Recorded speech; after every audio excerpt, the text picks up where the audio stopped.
major power companies looking to add thousands of solar panels to your homes, and they're planning on doing it all for free. Find out how you can qualify. And a Department of Defense program is supplying local law enforcement with surplus military equipment. Cronkite News is tracking just how many of these weapons have made it to Arizona and which ones are going back to the feds. This evening's gubernatorial debate is fast approaching. We have a breakdown of what you can expect to hear from the candidates and how it relates to their campaign spending.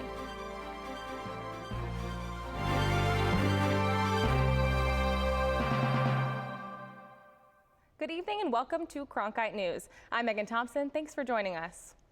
We begin our coverage with Arizona's race for governor. The four candidates are less than 30 minutes away from tonight's gubernatorial debate right here on Arizona PBS. Tweelon Nugent is just outside of where the debate will take place with a closer look at how much money is being poured into this race. Tweelon? In less than 30 minutes, the debate will start in this room right behind me, but chances are you've already seen arguments from the candidates on your TV screen. Doug Ducey cheated franchise owners and walked away with millions. Lobbyist Fred Duval made middle-class families pay more. Come on, Fred. If you spend any time in front of a television, you've seen the negative attack ads from both candidates for governor and others running in the November election. All those ads are one of the reasons the Center for Public Integrity says Arizona is one of the top states for campaign advertisement spending. Arizona ranks 7th in the nation with an estimated $12.4 million spent this past year on TV ads. Although Arizona has clean elections, which provide money to candidates who don't accept outside funding, many candidates for top offices don't participate. Tonight's debate is sponsored by the Clean Elections Commission. Although none of the candidates are clean election candidates, this debate will be. You know, this is your opportunity to set aside the ads and whatever spin, and hear directly from the candidates. This is the candidates' opportunity to speak with you, and it's your opportunity to hear from the candidates. And part of being a voter, part of being a participant in this process is to get engaged with it. Not only will Ducey and Duval be here, but so will Libertarian Barry Hess and Americans-elect candidate J.L. Mueller. Tweelon, how much money has been spent on ads like this for the gubernatorial race? Well, Megan, so far $10 million has been spent just this year, and these candidates are putting a lot of dollars into their campaign ads. So far, Fred Duval has run 580 ads, and Doug Ducey has run 381. Thanks, Tweelon. We'll keep an eye on those numbers. Again, that debate is just less than 30 minutes away. At 5 p.m., you can head over to watch the candidates face off on Arizona PBS 8.1. We'll have a full recap tomorrow on Cronkite News. Well, in Washington today, the Vice President and Secretary of Education announced which community colleges are recipients of their $450 million worth of education grants. The Central Arizona College Pinal County Community College District received a funding total of $10 million. That wasn't the only district to obtain funds in Arizona. Tucson's Pima Community College District received funding of just under $2.5 million. The grants are focused on assisting 270 nationwide colleges with building career-focused training. The President and I, from the very beginning, with the help of Arnie, knew community colleges were the hidden treasure. My wife says it's the best kept secret in America. We're trying to make it no longer a secret. This is not some kind of gift. This is an investment. This is an investment in school leaders, in businesses, in people who are trying to do things in a very, very different way. We have new developments right now in the controversy over Arizona State University's campus police and its arsenal of M16s. Cronkite News has learned that the university will return the 70 rifles it got under a federal program granting military surplus to local law enforcement agencies. ASU police had originally told Cronkite News that M16s would be used to protect students in an active shooter scenario. A university spokesperson says police are already in the process of returning the assault rifles. But that's not all of the arsenal received by Arizona law agencies. Cronkite News reporter Stephen Hicks joins us from Washington Bureau with more. Stephen? I'm standing in front of the Embassy of Mali because after going through Arizona's use of the 1033 program, it turns out that they have more armored personnel carriers than this entire country, as well as a few more. Implemented in the late 90s, the Department of Defense's 1033 program was designed to transfer surplus military equipment to assist local law enforcement. The agency that oversees the transfer says that preference is given to law enforcement that will use the equipment for counter-drug and counterterrorism operations. I spoke with Bart Graves of Arizona's Department of Public Safety, who says that the transfer, which comes at no cost to cops, is essential in saving taxpayer dollars on what law enforcement would need to buy anyway. But in recent years, Arizona has acquired more armored personnel carriers than almost anywhere in the country. Arizona's 29 APCs put it fourth in the nation, just behind California, Florida, and Texas. There seems to be no limit for how many they should get, what they should get. If they're getting mine-resistant vehicles in a place where there are no landmines anywhere in the entire country, then you have to wonder what's the limit for them in terms of what they'll take and what they won't take. In fact, when comparing the number of APCs across the different agencies in Arizona, we found that they have more than 17 entire countries, according to the annual report from the International Institute for Strategic Studies. On top of Mali, a little further down the street here, is Niger and Latvia, two more countries that have fewer APCs than Arizona. For a more detailed list, head on over to CronkiteNewsOnline.com. Live in Washington, D.C., Stephen Hicks, Cronkite News.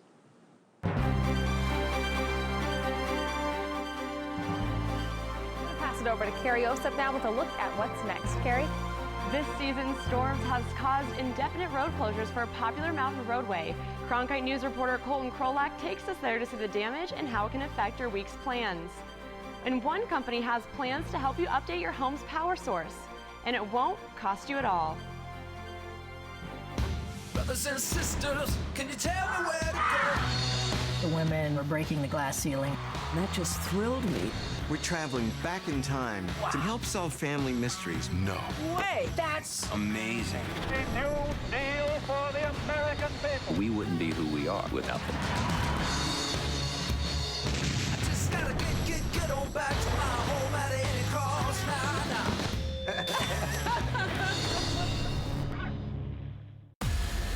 Who were the people that got us from there? A world without glass, clean drinking water, time, or light.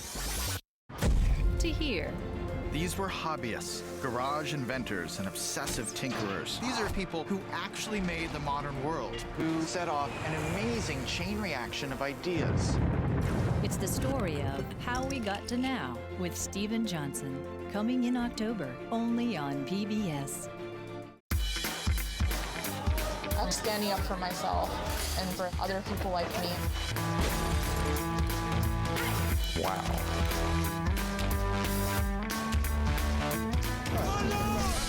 This is a bit odd. Are you okay? It's kind of insane, but in a good way.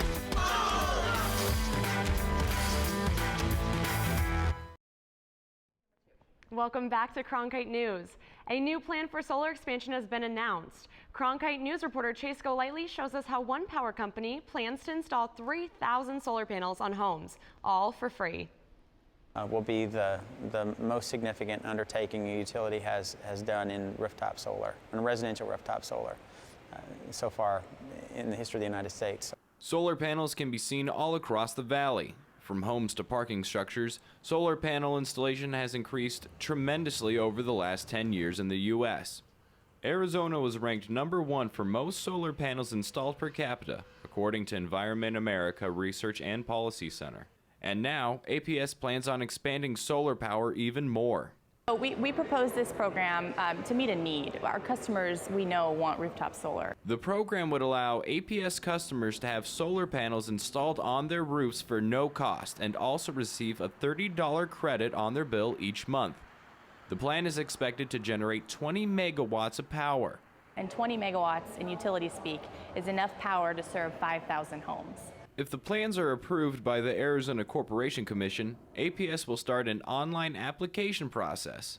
However, customers are already asking to be on the list. We already have about 1,300 interested customers on a customer interest list, driven by media alone. We haven't done any advertising on this. Although they won't have their full electric bill paid for by the solar panels, people are willing to give the alternative energy a place on their homes. In Phoenix, Cronkite News, Chase Golightly. APS hopes to have the plans approved before the end of this year and the 3,000 solar panels installed by the end of 2015. The valley is still recovering from the storm this weekend, but one popular destination may take months to restore. Reporter Colton Krolak joins us live from South Mountain Park. Many of South Mountain's roads were damaged during August rainstorms. Repairs were underway, but this weekend's storm put road crews back to square one.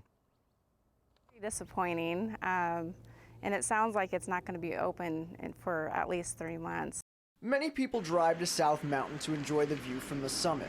However, due to Saturday's storm, they may have to wait a while. The road is closed to not only motorists vehicles, but also bicyclists, runners, walkers, hikers, pretty much anybody in the public. South Mountain is no stranger to road closures. In fact, crews were close to fixing the roads after the last major storm damaged them more than a month ago.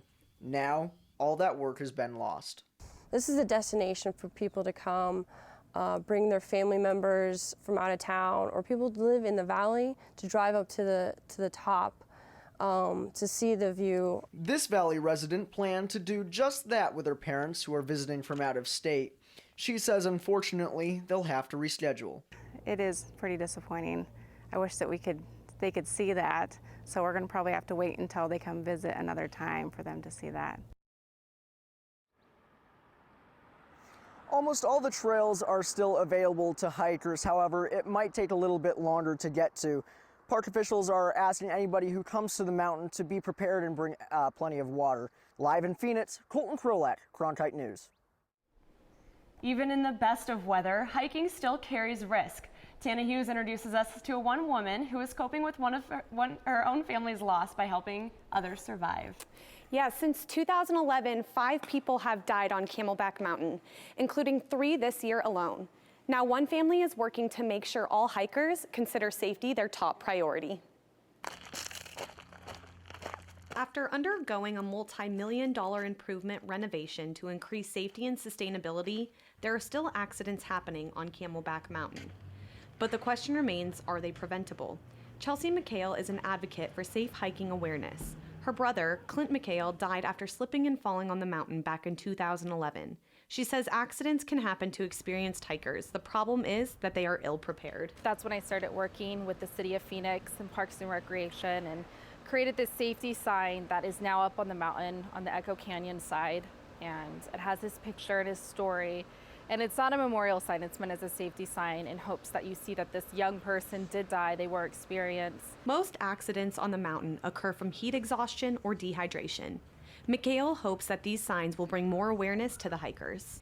Camelback Mountain is one of Arizona's most popular hiking courses, but also one of the most treacherous. When taking on this trail, you want to make sure you have all the right necessities to make it through safe. Aside from water, prepare a backpack with a hat, sunscreen, extra battery life for your phone, and a flashlight.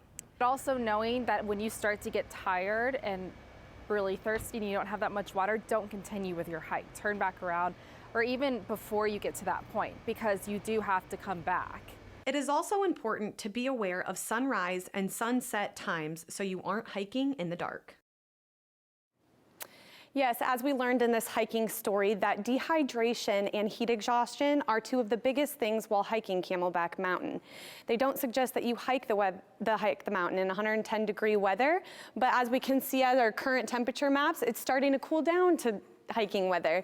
As we see at our national current temperature map, it's currently 61 degrees in Portland, Oregon, 58 in Billings, Montana, 66 in San Francisco, and 88 in the Phoenix area. And as we take a closer look into the Phoenix area, we can see that fall is finally here. 88 right now in the Phoenix area, 71 in Prescott, 61 in the Grand Canyon, and 61 degrees in Flagstaff. Cooler temperatures from what we were experiencing last week. And as we take a look tonight, our lows are going to be 80 degrees in the Phoenix area, 57 degrees in Prescott, 45 in the Grand Canyon, and 50 degrees in Flagstaff.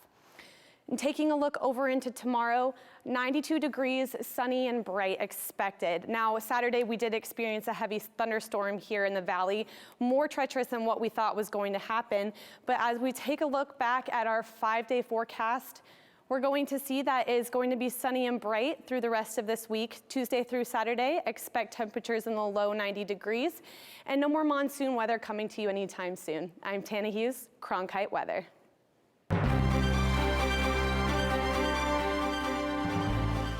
Thanks, Tana. And now here's Sydney Schumann for a look at what's next. A center in the Valley is battling chronic pain with cryotherapy.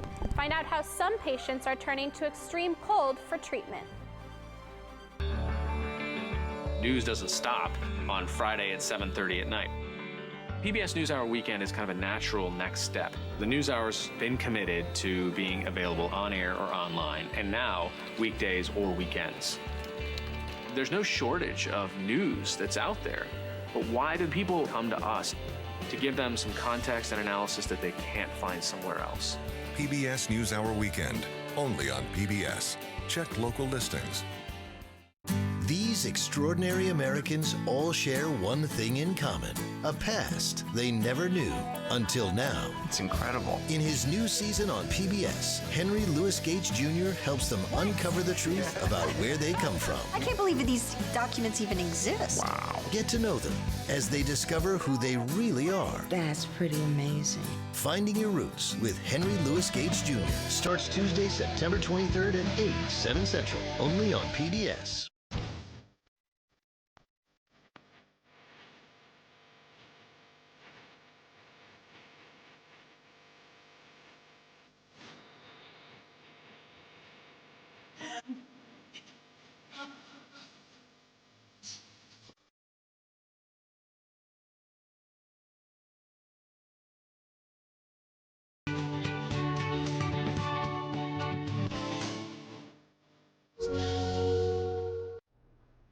Extreme cold is now being used to treat chronic pain.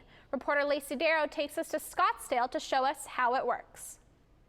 This machine may look scary to some, but for others, like Rochelle Kiggins, it's heaven. After being referred by her doctor for chronic pain, Kiggins came to the American Center for Biological Medicine. She's trying a different approach at pain management called cryotherapy. It's a form of cold therapy using modern-day technology. Cold therapy has been around for thousands of years. Hippocrates used cold therapy as one of his healing methods. The patient enters a cryosauna wearing protective gloves and socks. The machine fills with a mist of liquid nitrogen gas. The process takes just 2 to 3 minutes. It can get as cold as anywhere from 200 to 250 degrees Fahrenheit below zero. It's cold, but it's not unbearable. It doesn't burn, it doesn't sting. The process of moving the body to and from a hypothermic state improves blood flow, which helps treat different conditions. Sleep insomnia, pain management, and depression. Although cryotherapy has been known to have very minimal side effects, Alvarez warns that in order to avoid burns, the technician has to know what they're doing. But for Kiggins, the minimal risk is worth the rewards. So when I started coming, I had a pain level of about 8-9, 24/7. And within a couple treatments, I was down to about a 5-6. From Scottsdale, Lacey Darrow, Cronkite News. For many parents, a new school year means the return of an old problem, head lice. Michael Gordon joins us with details. Lice becomes common during school months as children cluster together in classrooms, making them easy targets for infestation. But a group of Arizona women have taken up the charge against this issue.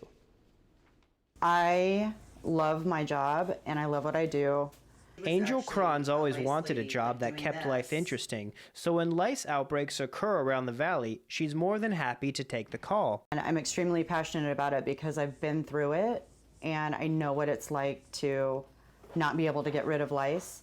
Today, Angel finds herself helping a young girl whose hair has become home to about 100 adult lice and 1,000 eggs.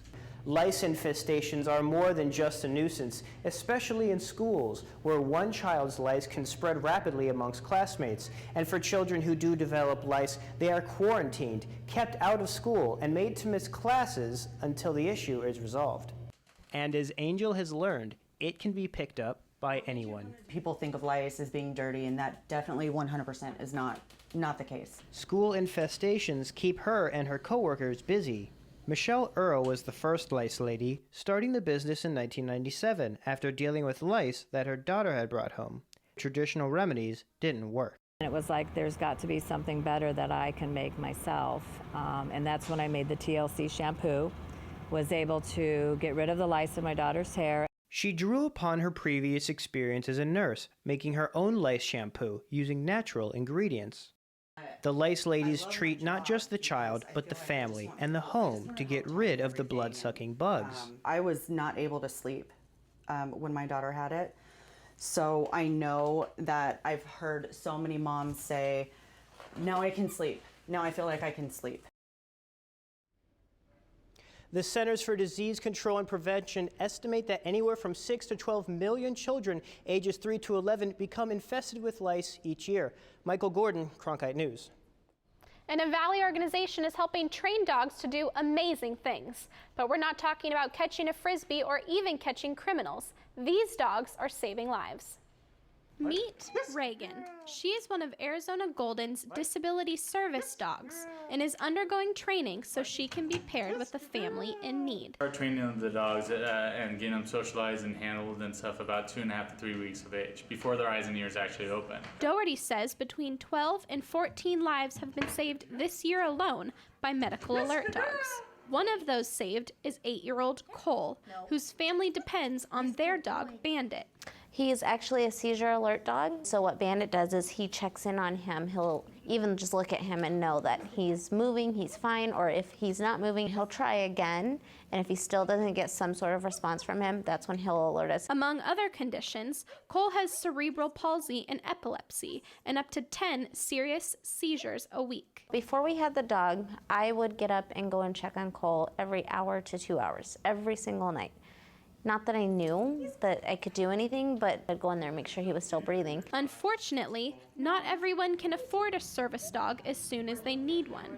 22-year-old Jennifer was diagnosed with epilepsy. I'm not even sleeping alone in my room. My mom has to sleep with me. I can't take a walk by myself. I have to be with somebody 24 hours a day. So it would give me my independence. More than anything, Jennifer and her family just want her to be able to live the most normal life possible. I'm working on my bachelor's to get a social work degree and minor in psychology. And then I'm gonna work at hospitals. The dog's gonna not only help me, but it's gonna help others too. Jennifer has been fundraising for several months. So far, she's raised $1,000, but she still needs more than $16,000 more.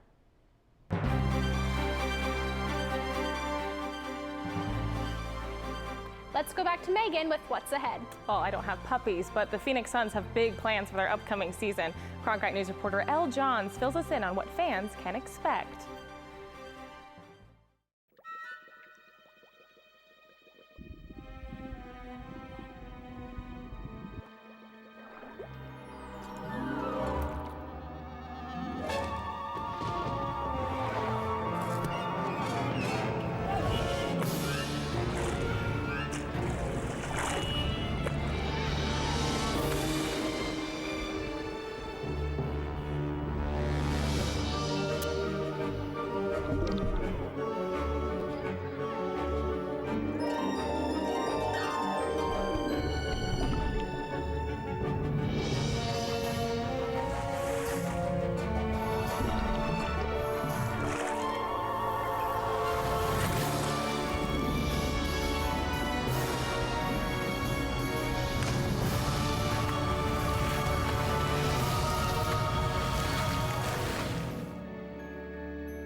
Hello and welcome back to Cronkite News.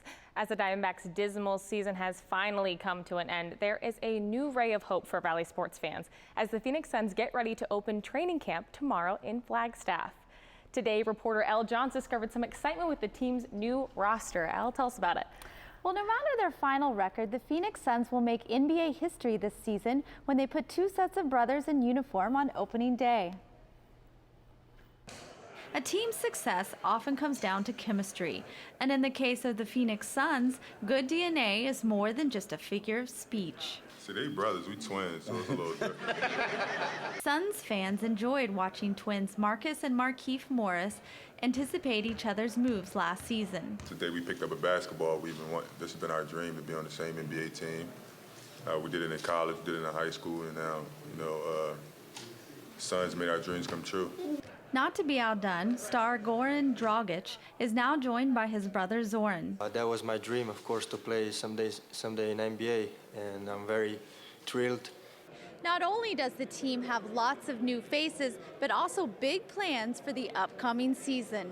Quiet during negotiations, Eric Bledsoe says he's excited to be back on the court in a Suns uniform. I wanted to be back here. I'm not a man of a lot of words, but I did want to be back here. We feel with the guards we have on this team, the way our big guys can run, that we should be one of those top 3 teams in pace. And Hornacek says that talent plus a little brotherly intuition could lead to the playoffs in 2015. When you have Marcus and Markieff out there, it's like obviously they've played together forever, so they know each other's moves. Tomorrow the Suns will be in Flagstaff for the start of training camp, and Cronkite News will be there as well to get a closer look as the team takes to the court for the first time. I'm Elle Johns for Cronkite News. Well, that's it for Cronkite News tonight. Thanks for joining us. Good night.